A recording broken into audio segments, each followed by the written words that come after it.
But welcome guys to another AMA Detroit webinar.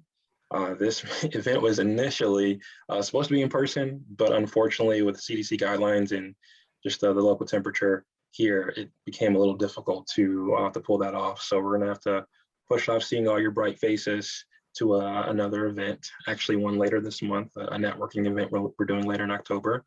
But for today, we got another great host who is an expert on the topic of marketing, specifically content marketing. Nick Mattar he's an active digital marketer in the community.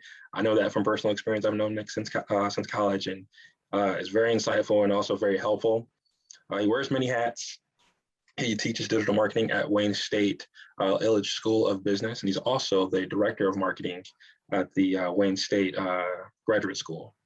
Additionally, he is the CEO of Digital Detroit, which is working with businesses to upskill their marketing teams.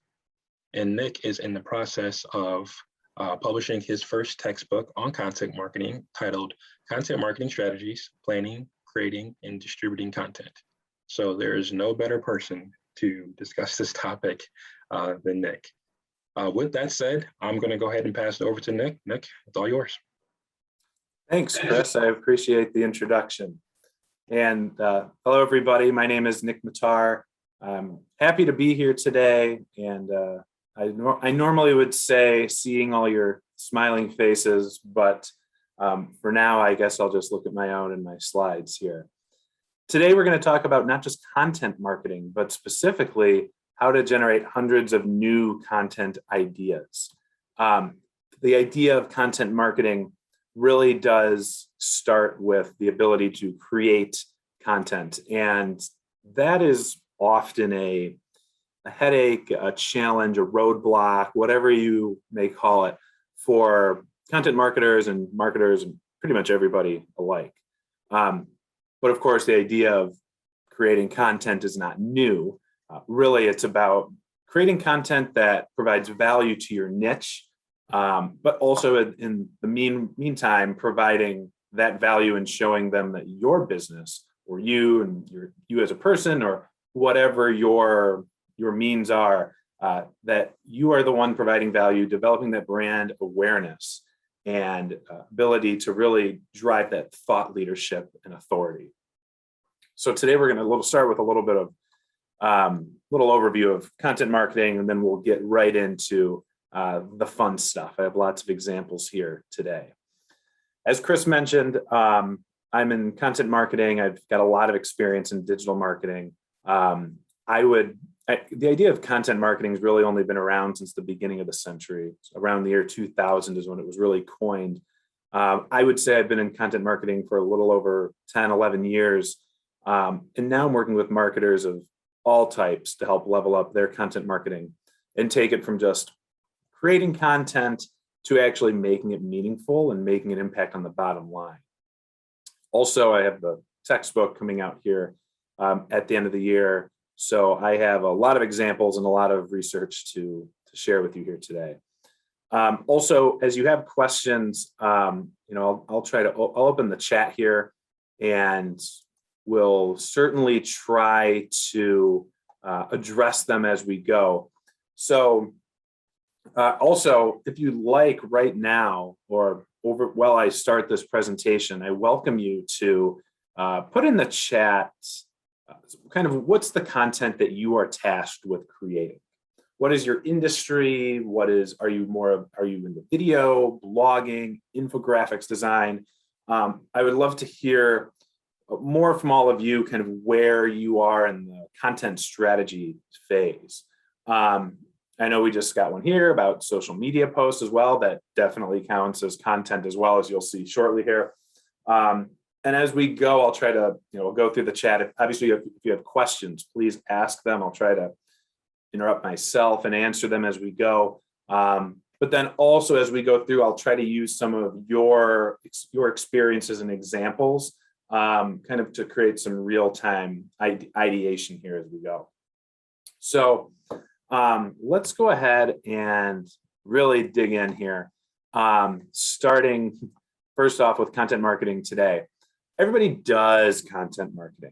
And pretty much every industry features literally hundreds of businesses competing for those top placements on search engine results pages, the SERPs.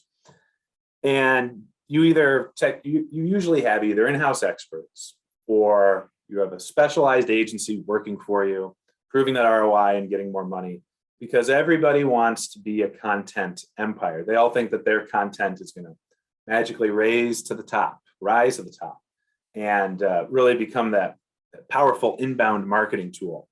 I am here to give you both some good news and some bad news. First off, I'd just like to show you a quick screenshot that I took of LinkedIn's job board for just content marketing jobs in the United States. Not only am I a good match for this first one at this random company, but there's almost 60,000 jobs openings in the United States for content marketing alone.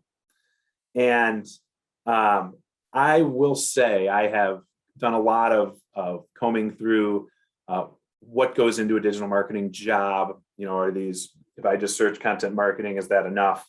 And I will say that the idea of content marketing as a job responsibility, as background, as qualifications, that is expected now in any digital marketing position that you're in. And you're tasked with proving your worth when you're going through the interview process.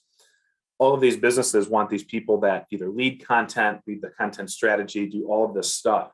And even I just took a screenshot of the top 3, and you see major businesses, you see Amazon, you see Intuit.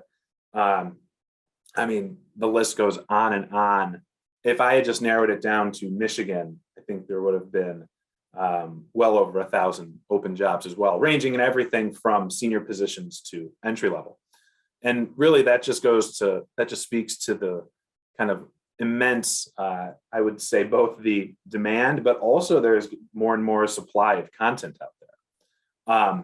Because, well, there's 40,000 searches per second right now. And 77% of searchers are using Google at least 3 times per day. And your attention spans, yours, mine, everybody's, were decreasing. I bet half of you won't even make it through this entire session, and they're going to leave because I've lost your attention. Only 0.78% of searchers are going to click a result from page 2 and beyond. So the battle for that first position, not just the first page, but those first couple of positions are going to be very important. This to me is really kind of stunning in that you have your positions along the bottom there, and the drop just from 1 to 2 is pretty striking. And again, that just speaks to how much content exists, because everybody is doing the content marketing game. How do you get in the game, but then also how do you succeed? And so we have to start with the question, what makes quality content? There's so much of it out there. Trust me, I know I've read thousands of articles on content marketing, oddly enough. And you would think people that write about content marketing or make videos, podcasts, infographics about content marketing, you'd think that they would know what they're doing. I think you'd be fairly surprised at how many people do not make quality content. And that's because they don't write for their audience. When you're writing your content, really before we get into the development of these ideas and this inspiration, think about who the ideal individual is that fits in your target audience. Go through that buyer persona exercise I think most of you are probably familiar with. What are their habits, interests, motivations? You want to write content for these people that it's appealing to their interest. It doesn't matter how specific and niche it is. The first example I like to share is from a recent experience that I think some of you might be familiar with, that Seinfeld recently came to Netflix. And there is an Instagram account called Costanzagrams with over 600,000 followers. And this is just of Seinfeld fans alone before it came to Netflix this week. I imagine this page is going to take off in the coming months, because everything does when the show comes to Netflix. But just Seinfeld memes alone is amassing almost 750,000 followers.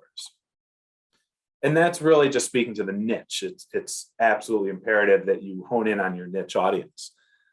But then you need to make sure to add variety to your content. People are not just going to read text. You need to use a variety of stuff. So here I have a couple different types of visuals. I have GIFs. I have a GIF. I have some data visualization. Who thought oat milk could be so exciting? You have a Facebook versus Google infographic, one of my favorites. The upper right is actually a journal from Lehigh University. And what they do is they post their content and accompany it with these really interesting, almost realistic, but not really real drawings. And then you have your pie charts, your fun charts that look like they're hand-drawn, that get a lot of shares on social media, on Pinterest. And I mean, these all can be used for many, many different varieties and purposes. But the other thing is that none of this content stands on its own. It is accompanying something else. If you just looked at this, it might tell you a story, you might enjoy it. But all of this content on this slide right here all exists to support and enhance other types of content that's out there. But now I'd like to share the bad news, perhaps, that I mentioned earlier. And that is that nobody really cares about your opinion on things. You'll notice over here, this is mostly rooted in facts. This, however, the idea of opinions, doesn't really hit the same. Sharing your opinions on topics is overrated. There's a new LinkedIn study that came out, and I can't believe how many people didn't mention this. I think it's because a lot of people have this imposter syndrome, where most of these business decision makers on LinkedIn have rated thought leadership as being, first off, overrated, and B, that they're getting too much thought leadership. Everybody is out there thinking that they're in charge, that what they say is fact. But really, the op-ed piece, which obviously is critical on a lot of social networks like Facebook, Twitter, and Instagram, on somewhere like LinkedIn, where you're trying to develop authority and thought leadership, just sharing what you think is not always going to work. In reality, that should really be saved for the most recognized faces in the industry, unless it's a scorching hot take. And even then, it's probably also best said by those big people in the industry. Think about the talking heads you hate and why are they popular? Think about if you're into sports, you can probably think of some people off the top of your head: Skip Bayless, Kendrick Perkins, locally, our own radio host, Mike Valeni. All of these people are popular because of their hot takes. And think about how they utilize content marketing. They'll share a scorching hot take online or on the radio or on TV. People hate them for it, and they roast them in the comments, in the replies. Social media platforms love it. They eat it up. They love the engagement, and they're just gonna keep on feeding the beast. Facebook has even said, you probably have seen it recently, that Facebook is going to show the more divisive political posts because it's going to get more engagement. That's going to lead to more usage, more time on the site, and it's going to be better for advertising, better for all of their KPIs, and it's better for their bottom line. Ratings are going to skyrocket for the people that said it, and their follower count increases. They get more money in their pockets. So really, the idea of sharing your opinion, I mean, that should really be saved for the bigwigs, for something that is not related to business, or if that is your business, that's a whole different conversation entirely. Instead, you want to solve a problem or answer a question. And really, you need to find your why. You've probably sat through a bunch of webinars or real sessions where people say that. What is your why? Because you need to provide value, you need to inspire, educate, or motivate. That's really what it comes down to. And that's where we come to our sources of inspiration. We want to focus first off on our non-traditional social media. We want to get back into the why. Why should people care? That doesn't just mean talking about what you think is important, but looking and seeing what other people think is important. Look on Reddit, even go to Quora. That's still a thing, yes, 10 years later. You could even look at niche social networks like Nextdoor. I like to look at Quora for things here. I just logged into Quora for the first time in a couple of months and just screenshot the first page of questions that I found. These are all business questions that people have asked. They all have a couple of answers or no answers, but they all are questions that usually if one person's asking a question, there's other people with the same one. How do I pick the right business idea? If you were to start over, would you become a CEO? That one might not work. Have you started to hire remotely after the pandemic? All these different questions exist.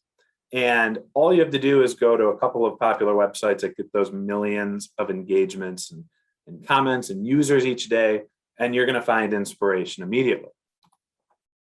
You can also look in the comments section. It may seem like a zoo, but I recommend checking out the YouTube comment section. If for nothing else, it is a good time. It took me a while to find a string of comments on a YouTube video that didn't have trolling and inappropriate content, but this is a good example. And if you can't read it, these are all comments about digital marketing courses. I searched digital marketing courses. I did keep the search bar at the top. These are all just questions or all comments on one of the highest rated digital marketing course videos on YouTube. You have 5 different people, and there's questions that they're asking in addition to what was in the course. You have, one that is generating leads for small businesses, working in real estate, somebody who is trying to market their own books. You're looking at niche industries here where people are looking for more. And chances are people are writing these comments on one of the most popular videos in digital marketing on YouTube, then they probably haven't found the answer in their own research. This gives you a great opportunity to fill that void and really hone in on your niche audience if it happens to be one of these groups. But don't forget about the autocomplete either. I highly recommend the Google Autocomplete, which I know you might be rolling your eyes about. But if you put in enough words here to start off your keyword phrase, you're gonna get some ideas. Let's go back to the real estate marketing that person commented on earlier. You just search real estate marketing and you're gonna get a lot of ideas immediately.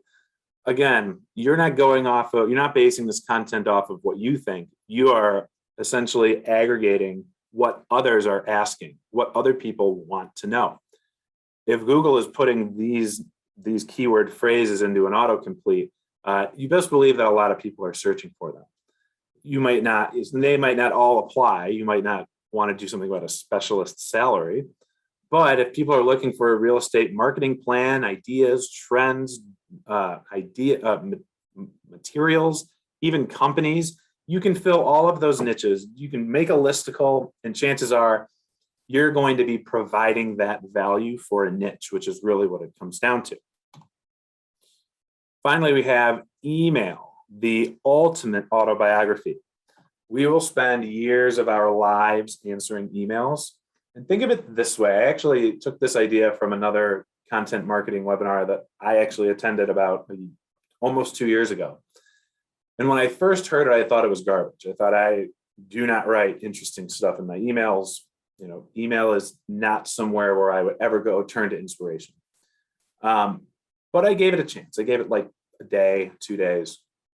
And I did recognize that I was writing not only strategies and emails, but I was answering burning questions of all types of marketing. In my old position as a marketing director, working with a bunch of different initiatives, get a lot of questions about a lot of different digital marketing strategies, industries, you name it, all sorts of different stuff. And for like 3 days, I took those emails where I was actually providing like strategies and actually sharing some knowledge. And I put them in a folder in Outlook. And it was the end of the week. So 3 days later, on Friday afternoon, I was like, let's take a look. Let's see, what did I actually do? And I was kind of surprised at how much I actually was writing that could be turned into some really valuable content. Um, and this was, again, this was not me opining on these topics. This was me utilizing, like actually stating facts, providing nonfiction, if you will, and looking at research that was of some definite value, not just to who I was writing the email for, but for people in general. And so I would recommend this strategy. So, I mean, most people here, you work in content marketing, not just content marketing, you work in marketing. Maybe just do it for the rest of the day today.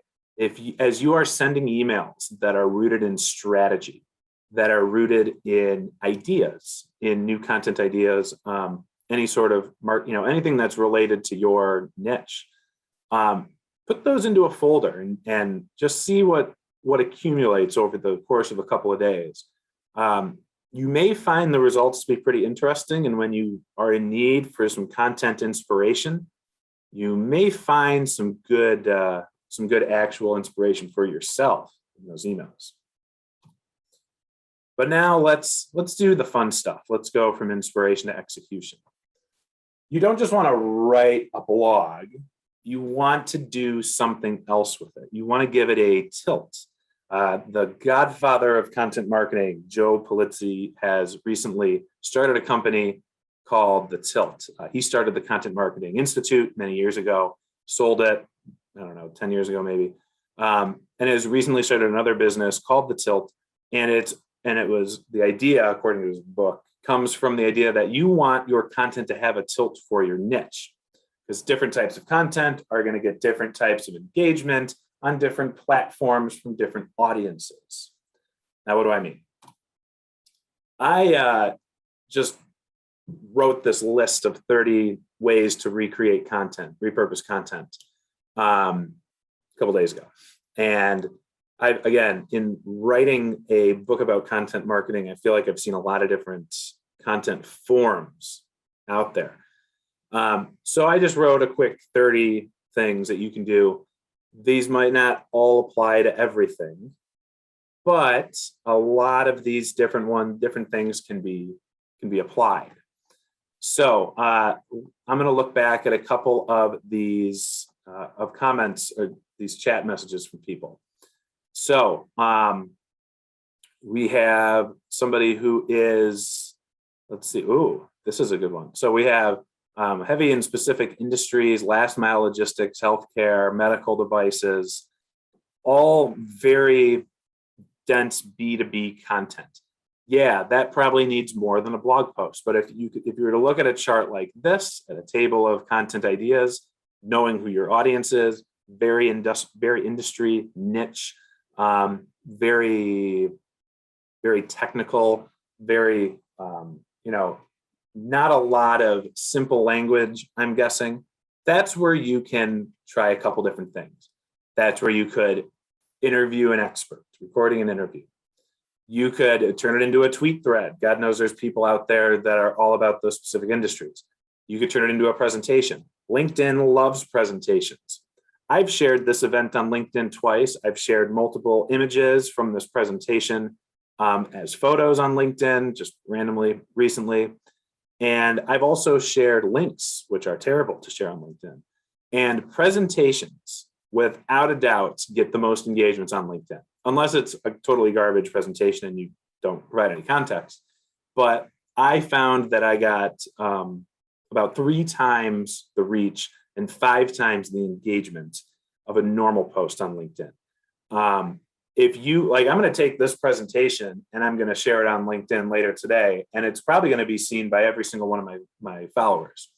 But if I just wrote a text post that said, "Hey, thanks, Chris and AMA," and leave it at that, it'll probably reach 1/3 of my audience, because LinkedIn wants something that they're going to be able to engage with. Oh, Eugene responded, we dropped doing tweets. Oh, interesting. Not attracting people we want. We do presentations and short videos. Absolutely. And why stop there? You could design charts, graphs, You can do a Q&A. You can go behind the scenes. I don't know what the business is exactly, but that may or may not work.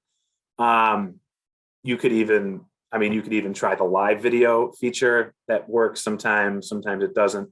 There's a lot of different things that you can do here. You could even do an ebook or a white paper. Like there's so many different ways that you can not only create that content, but repurpose it.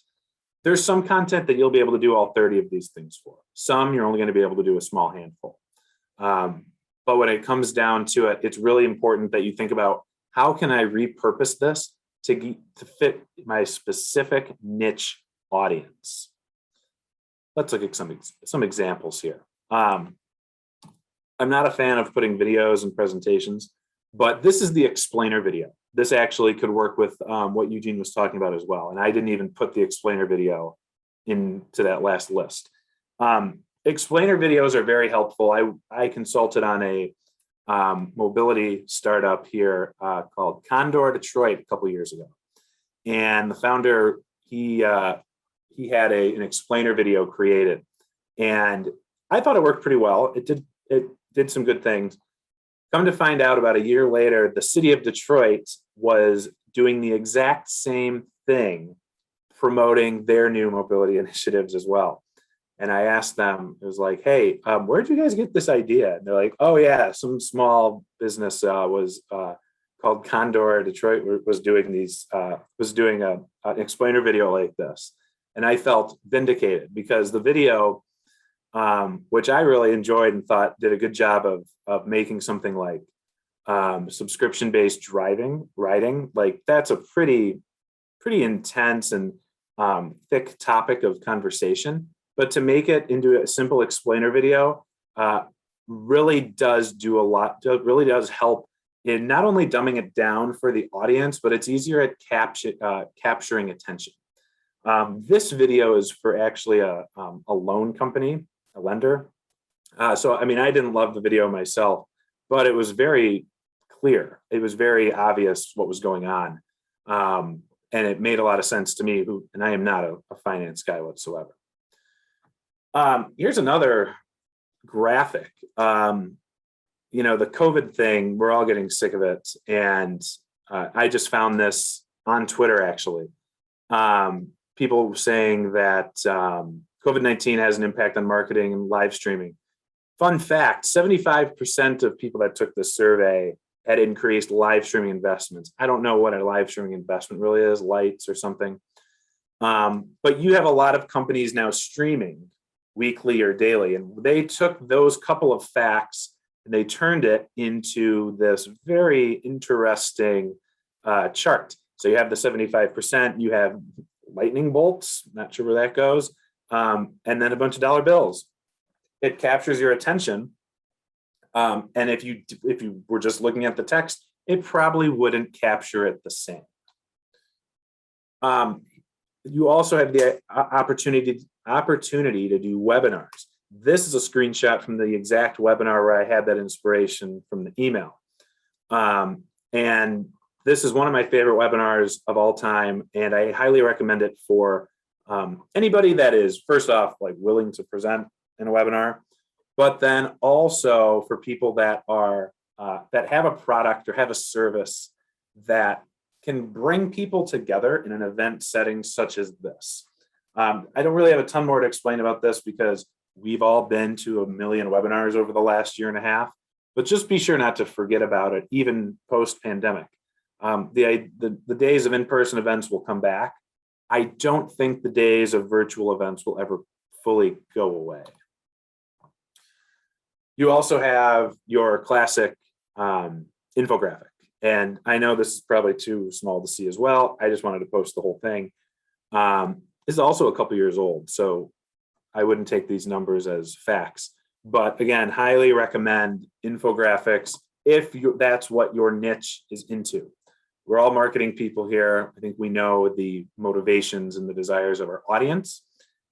If infographics is something that will work for the audience, then absolutely, by all means, try one out. They're not going to work on Facebook because Facebook doesn't like text and images, but it should work almost everywhere else. Then you also have the podcast. I hadn't really talked about this. This is put on by Stukent. That's the company that's publishing the content marketing textbook. What they do is they record a podcast each week, specifically for instructors of marketing. That is a very niche audience. There's only a couple, maybe 100,000 people in that audience total. They just take a short 30-second snippet, post it on Twitter, post it on Instagram, post it on Facebook, and you get a great glimpse into, you get about the best 30 seconds of the podcast, and you get a really nice click-through rate to the actual podcasting program. Here's that this pie chart again. I wanted to show this a little bit larger this time, just because it's worth bringing up again, because a lot of people forget about this. The idea of pie charts is something that gets forgotten. Not just pie charts, but ones that look a little bit more fun, a little bit more informal, and not as overly professional, overly businessy. That's because those are done. Those have all been done. You see them all over the place. But something, again, if you're a brand, if it's in line with your brand, something like this can go a long way in standing out and capturing the attention of your audience and standing out from the crowd, because again, there are 44,000 searches per second. People are always looking for content. How is it that you can stand out from all the others in your niche, even within your niche, not just your industry? Final example is just the good old-fashioned social media graphic. Just about everybody whose message I looked at earlier in the chat could benefit from having something like this to post on social media to promote their content, whatever it is. Social Media Examiner, I think a lot of people here are familiar with it. They do something very interesting where they will use a graphic like this on social, and then they will use it as a pseudo header image to lead off their blog content. Their blogs are very long. I think it's, I looked into being a guest contributor there, and it's like, it requires 5,000 words to contribute an article to Social Media Examiner. That's the length of an entire chapter that I wrote. So I passed on that, but their content is very engaging. There's a lot of different types of, a lot of different formats of content, and having small graphics like this can help capture that attention, because that long form content does tend to not only do better for SEO, but also is going to keep people's attention a little bit longer than if you had say a short 300, 400 word article instead. Now, before I go to our kind of quick tips and tricks, because this is definitely the fun section, I do encourage people to keep asking questions, to go through a couple other examples of people that shared what they do here. We do have some, so Adam is in the real estate industry. That's very much a visual world. You're depending on who your audience is, if it's actual home buyers, or is it brokers, is it is it a B2B, B2C? But really, the real estate industry really lives off of the visual content. Any and all, not just photos of houses and real estate, but showing, the real estate industry, more so than almost any other industry, besides maybe here in Michigan, the auto industry, you see the rise and fall of rates, housing prices, construction permits. You see all sorts. The city of Detroit is tons of open real estate, a lot of it overpriced, and that's something where the numbers and the data is plentiful. You can take those numbers and share them any which way to get greater increasing engagements, and you're going to see a really nice return on that than if you just wrote a blog post that just looked at the straight numbers. Down a couple more, engineering and manufacturing software, very interesting, Laura. That one is, I'm assuming, is more B2B. You can go a lot of different ways with that, not just the ebook and the white paper. Video, again, is a great opportunity if you have the means to do it. But that's something where testimonials could really come in. especially from people that have successfully used the software so far. Something that I've noticed in the SaaS industry, the software as a subscription piece is something that is really prevalent, is people want to make sure that it's actually worth their time and worth their money.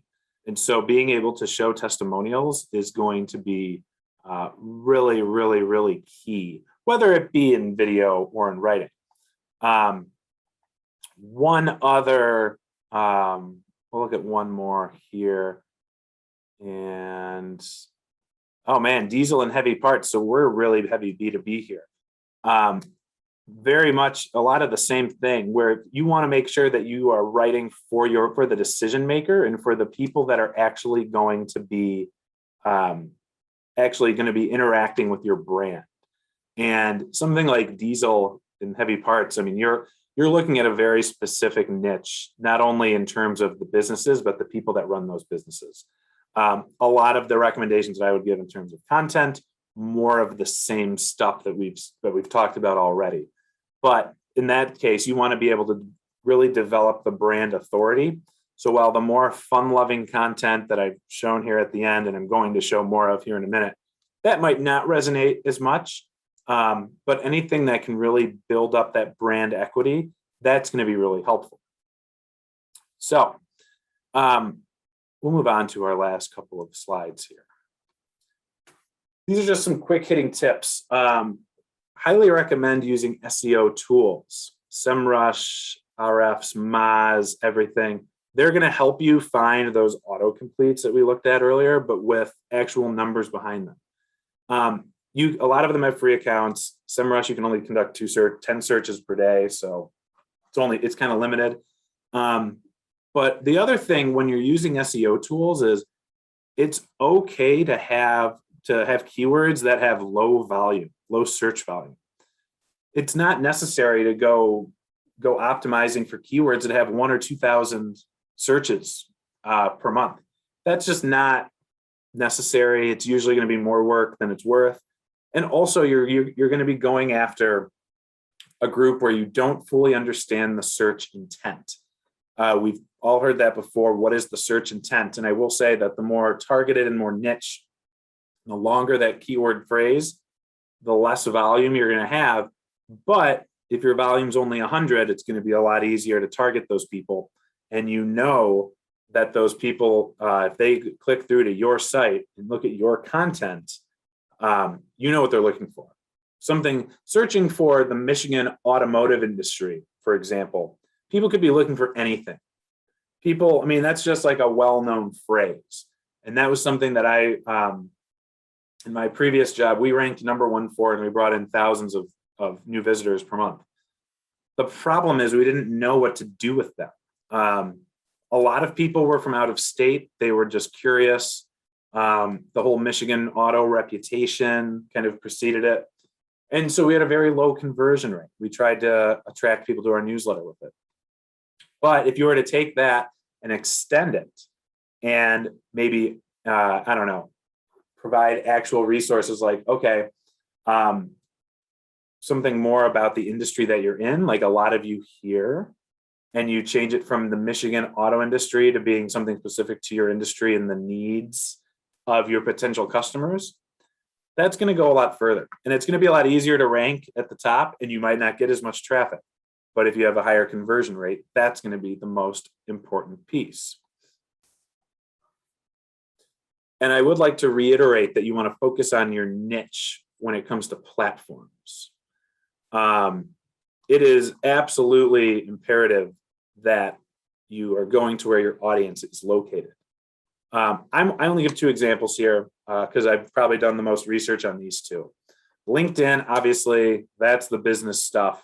That is where you go to network. That's where you go to build your thought leadership, although it's beginning to be a little overbearing. That's where you go for the B2B world.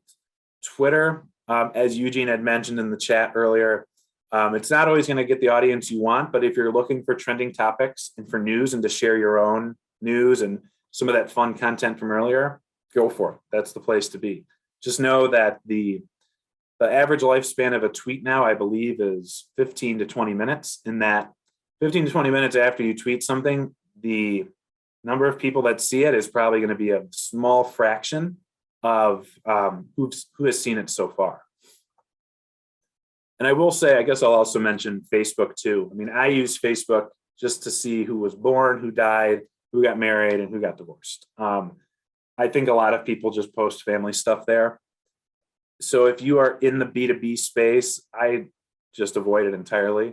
I thought I was writing a really hot take on LinkedIn when I said that, and everybody just agreed with me.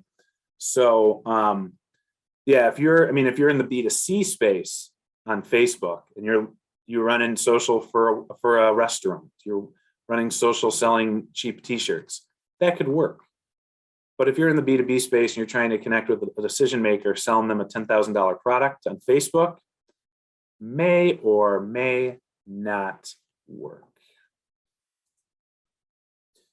Finally, take advantage of free.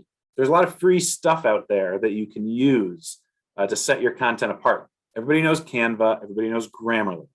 But I'd like to introduce a couple other examples as I wrap this up. One is TweetGen. You can create your own tweets. This is the national AMA marketing account. They don't follow me. I don't follow them. They definitely didn't tweet this. But I could just go to tweetgen.com and create this and instantly get something out of it. I did something similar about a month ago, and I pretended that Michael Jordan tweeted at me. He's not on Twitter, but we get a lot of... It's very easy to mask Twitter, and it may seem wrong and morally incorrect. I just use this as an example, but it can be very fun to do, and it's something that you can use to catch people's attention. This is called Storyboard That. This is a quick website that I used to put together a comic strip. You saw a comic strip was one of the ideas from my original list. So I made this in like 20 minutes. It's pretty easy to do. It helps to get the point across, similar to the explainer video. And it's something that I've tried posting a couple different spots. I actually think Chris probably saw when I posted this on LinkedIn a couple months back. It's just a good way to vary the content. And again, if this is the kind of stuff that resonates with your audience, then you can start adding it into your content plan. This is simply memes.com. I took the classic Vince McMahon meme and just put some text over it. And this was pretty easy to do. Not much to it, but again, I will say the most effective social media ad I have ever seen used memes like this, personalized for who they were searching for, which was people like me, and it caught my attention immediately. If you're in the online advertising space, maybe try something like this, especially on Facebook or Instagram. But it's certainly an interesting way to go. Finally, we have fake iMessage. I just made this up with LeBron. I don't actually text with LeBron, but again, I just made this up last night and thought it would be fun to share with all of you. Again, this is, you could be walking the line here between, slandering somebody, but at the same time, like, you can make this much more creative and fitting within your brand as you see fit. And a lot of you that are in B2B, because it seems like about 75% of you here are, don't think of it purely in terms of B2C fun and like stuff that's going to be shared by millions of people. You don't need that. You need something that your audience, the people that are the decision makers at those businesses are going to see, and that actually resonates with them. I don't have a good example tying the fake iMessage to any of the B2B businesses that I've talked to here today, but just know that this tool is available as an extension of your brand, if it will work. And as Eugene says, yes, obviously you don't want to make something like this and put somebody's real name behind it. That's where you come up with, where you you're coming up with other ones with people that are not famous, organizations that are not nationwide. You can use your own business. You can use your own. What I like to do is I like to work with my own staff and say, hey, do you mind if I use your name and likeness to promote our, what we're working on here? And that usually goes a lot better. But again, I like to show these more extreme examples with you so that you can just see how powerful it is and how maybe not necessarily how to apply it to your specific need. These are more just to shock and awe, but at the same time, they can definitely be applied to your business needs. My last slide here, I just have a couple final takeaways. Make sure to use your existing online conversations to inspire your new content ideas, and take note of the content that resonates with you for future use. We didn't really talk about that quite as much, but feel free to use content that you see that works in content marketing. You see these really successful campaigns. You can take elements from different campaigns, apply them, and innovate within your own. I interviewed a guy who created Tornado Week for the Weather Channel back in 2013. I got millions and millions of views and followers out of it. Got all sorts of earned media. And I asked him, I was like, hey, where'd you get the inspiration for this? He's like, oh, dude, none of this was original thought. We just, at this, he goes, there is no original idea. You have to take ideas from other successful campaigns and pull them together and create a newer campaign, a newer way for people to engage. He said that his inspiration, and you can look this up, like the idea behind Tornado Week was that they use giant fans to blow their interns across the room. They had a live video on YouTube showing it. And the more tweets and hashtags that use Tornado Week, the hashtag, the more the wind blew. And he got most of that inspiration from like a snow globe holiday campaign. And then he took something from Huffington Post. There were all sorts of, it was like a Frankenstein of different content, successful campaigns, but they combined into something that was really innovative and magical. So that's what you can do here when you're looking at other content ideas, and hopefully some of the content I shared here today can help jumpstart some of that too. But also don't forget to transform your content. You can do it 30 plus ways. There's all sorts of content available, and create content that your audience will enjoy. You have to think about the why, think about your niche, because when it's all over, this is more about your audience. It's not about the brand. If content resonates with them, that's how you drive brand awareness, and that's how you drive the bottom line using content marketing. With that, I don't know, Chris, I'll turn it back over to you, or if anybody has any questions. That's kind of the end of my presentation. Thank you, Nick. That was some insightful, insightful content marketing insight there. The tweet gen I had heard about, but I loved your examples that you had there. Pretty cool. I'm excited. Feel free to throw some questions into the chat if you have any questions here. We have a few more minutes, and we'll be able to take a few of those. I know that the content game it can be difficult for a lot of people. I know I think you had posted something on LinkedIn a little while ago, Nick, about about podcasting and how people are interested in that, but man, it is really difficult to maintain that. It's a lot of work to put those podcasts together and to continue doing them. Anyone can do 2 or 3, and maybe that lasts you a month or 2 or 3 months, but if you're trying to do something consistently, I think it's really difficult to do that, and then people underestimate how much time and resources it takes to do that. Yeah, everybody has a podcast, but 75% of them fail. I can't remember what exactly the number was that I put in that post, but 75% of podcasts don't have a new episode in the last 12 months. So just think about that when you're embarking on a podcast journey. Podcast journey. Well, again, feel free to shoot out any questions. In the meantime, also visit our website, amadetroit.org, for future events, for more resources on marketing. We strive to be your go-to resource for marketing strategy, for marketing resources. If you're trying to educate yourself on different types of marketing or just look for a little bit of direction, you can probably find some resources on our website. Things like this, events where we get experts to talk about their expertise and things like that. Awesome. Yeah, there was one question there. Any creating content ideas to recruit members to my AMA chapter? Well, you just got to think of, well, I would look at, in terms of like for AMA itself, think through the idea of what are the benefits first off to joining AMA and how can you show those, show the value that it provides to people.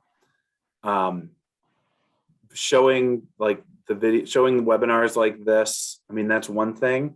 But generally, depending on who your audience is, if it's marketing professionals and it's people that are looking to get more knowledge in the marketing space, I mean, that's where I recommend trying to drive more and more thought leadership and showing AMA as a true resource for that upskilling and that next level of knowledge in the industry, because a lot of professional development demand right now, and a lot of companies are putting aside more money for professional development, and that's where AMA has a really good opportunity to make themselves known. And so thinking through that lens in terms of what the product is, who the audience is, that's where you can look at those types of content that exist and tailor it to them.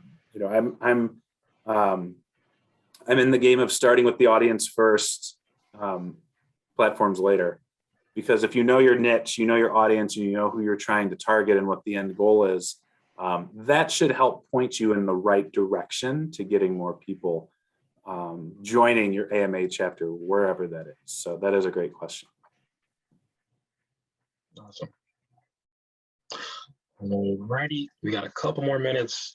If you're thinking about asking a question, speak now, forever hold your peace. Or you can email Nick later, he'll probably respond. Yeah, please feel free to email me. I'm happy to answer any other questions. Oh, George, yes, you're from Lansing Community College. That's great. Yeah, if anybody has any questions, you can always send me an email. I'm happy to answer them. You can also connect with me on LinkedIn. I think if you just search my name, I think I'm the only Nick Mattar there is that at least has a complete profile.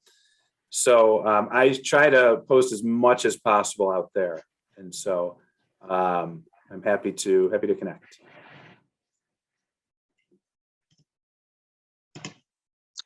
Alrighty. Well, we will go ahead and wrap this up. Nick, thanks again, man. I really appreciate it. I know a lot of people got a lot out of this based on the chat and the questions that people were posting. Thanks again for the insight. This was educational and entertaining. So thanks, and everyone have a great day. Thanks, everybody.